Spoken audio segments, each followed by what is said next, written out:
Assalamualaikum warahmatullahi wabarakatuh. Selamat pagi, kita bertemu lagi dalam pertemuan pada pagi hari ini. Nah, anak-anak, di pagi ini kita akan membahas mengenai klasifikasi pada makhluk hidup. Makhluk hidup yang ada di dunia ini beraneka ragam. Begitu banyak jenis dan jumlah keanekaragaman makhluk hidup ini didukung adanya beberapa peristiwa variasi, adaptasi, maupun evolusi.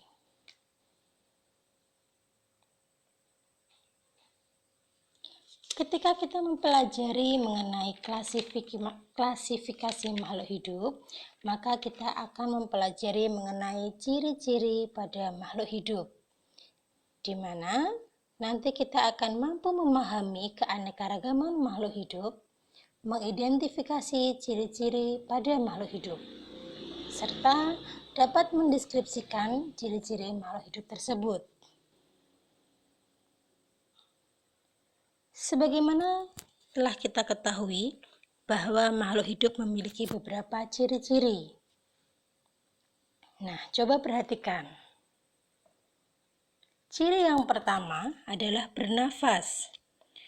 Proses ini bertujuan untuk menghasilkan energi dengan mengoksidasi makanan dan menghasilkan zat sisa yang berupa karbon dioksida dan uap air. Pada organisme aerob, dia membutuhkan oksigen untuk bernafas. Sedangkan pada organisme anaerob, dia tidak membutuhkan oksigen untuk bernafas.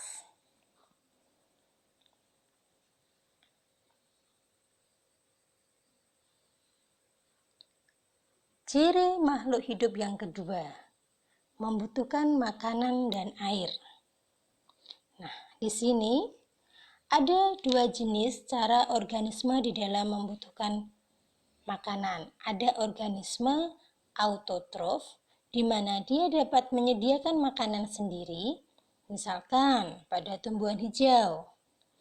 Dan ada juga organisme heterotrof, di mana dia tidak mampu menyediakan makanan sendiri, sehingga dia memerlukan makhluk hidup yang lain untuk memenuhi kebutuhannya makanan dan minuman. Contohnya pada hewan dan pada manusia.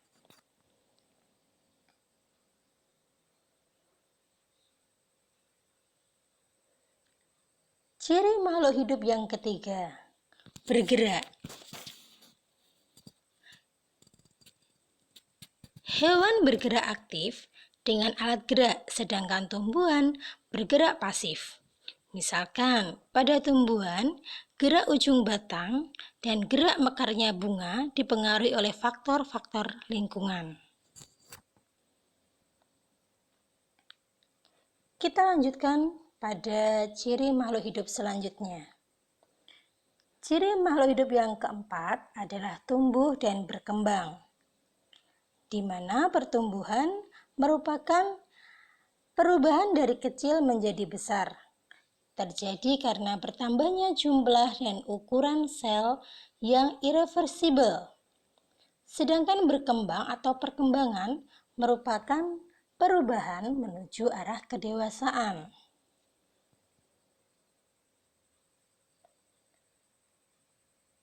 Ciri makhluk hidup selanjutnya yaitu peka terhadap rangsangan. Organisme memiliki indera sebagai alat penerima rangsangan. Di sini, hewan akan lebih cepat bereaksi terhadap rangsang karena dia memiliki sistem saraf.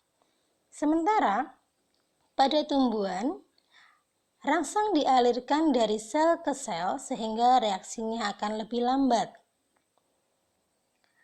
Peka terhadap rangsang atau istilahnya iritabilitas merupakan reaksi terhadap rangsangan yang biasanya berupa gerak.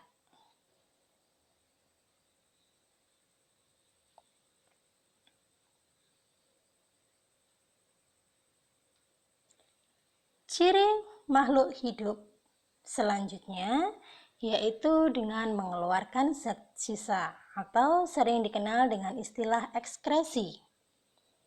Proses pengeluaran zat sisa metabolisme disebut ekskresi, di mana zat sisa yang tidak dikeluarkan justru akan menjadi racun pada tubuh kita. Hewan mengeluarkan zat sisa melalui alat pengeluaran berupa ginjal.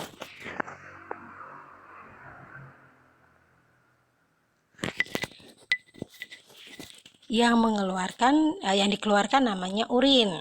Sementara kulit juga mengeluarkan zat sisa berupa keringat. Paru-paru saat bernafas mengeluarkan karbon dioksida, serta tumbuhan mengeluarkan zat sisa yang melalui celah permukaan batang serta melalui stomata.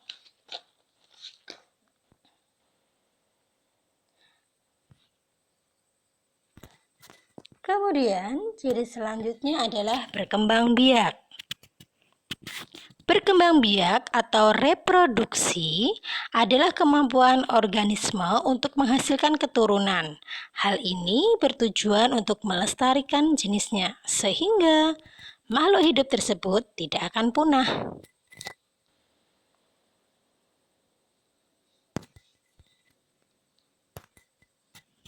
Ciri makhluk hidup yang terakhir di sini adalah adaptasi, di mana setiap makhluk hidup ini memiliki sistem adaptasi terhadap lingkungannya.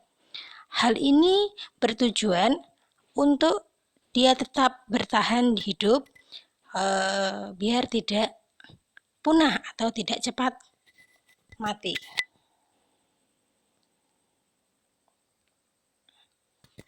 Nah, dari sini kita bisa menyimpulkan ada beberapa ciri-ciri makhluk hidup. Yang pertama tadi adalah bernafas atau respirasi. Kemudian makhluk hidup juga membutuhkan makanan dan air. Makhluk hidup bergerak, tumbuh dan berkembang, peka terhadap rangsang, mengeluarkan zat sisa, berkembang biak, serta memerlukan adaptasi terhadap lingkungannya.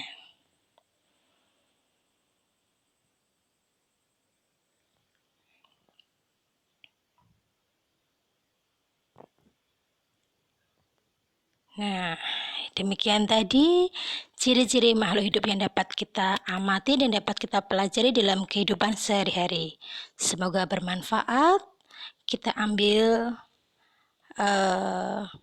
Semoga dapat bermanfaat. Kita bertemu lagi dalam pertemuan yang akan datang. Tetap jaga kesehatan. Assalamualaikum warahmatullahi wabarakatuh.